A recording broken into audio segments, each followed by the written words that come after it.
Class 12 student Saloni Naik from Kodli Disk was honored for crafting her own eco-friendly clay Ganesha idol and worshipping it for 5 days during Ganesh Chaturthi.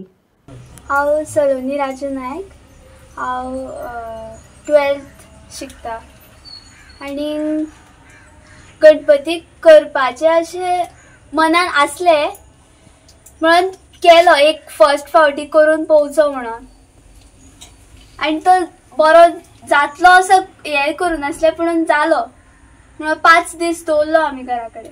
पहिल्याच फावटी केलो तुवें? हय हय first time. कितले दीस लागले? 2 महिने. कोणी शिकयल्लो बीन तुका गणपती करपाक? एकट्यानूच केला? हय हय. आनी कोणी पेंटिंगा बी हेल्प करूंक ना ना तुवें एकट्यानूच? हय हय.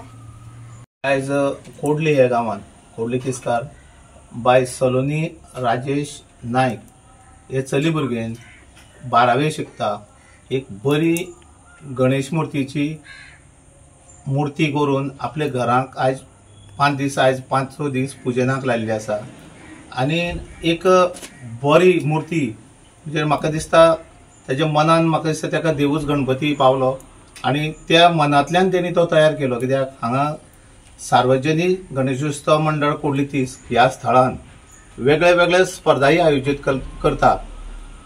पेंटिंग चित्रकला गणपतीच्यो हे भुरग्यांक लागून हांगा आयोजन करता आनी म्हाका दिसता ह्या गणरायानूच तेका एक स्फूर्ती दिली आनी बरी कलाकृती आमकां हांगा पळोवपाक मेळ्ळी आनी एक चली भुरगी आनी आपली अशी पद्दतीन मूर्ती करप हें सुद्दां एक कौतुक करपा सारकें आनी हांव ताका एक कलाकार नात्यान तांचे आमी आतां एक भोवमान करीनसो दिसलो आनी तेच बराबर तेज्या फुडल्या शिक्षणाक आनी वेगळे वेगळे कलाकृती करपाक कलेक वाव मेळपा लागून तेणी असोच आपलें काम चालू दवरचें म्हणून हांव ह्या चवथीच्या निमतान तेका बरी उनवणीत परबी दिता आनी तुवें अशेंच फुडें गेलें काम करीत रावपाचें.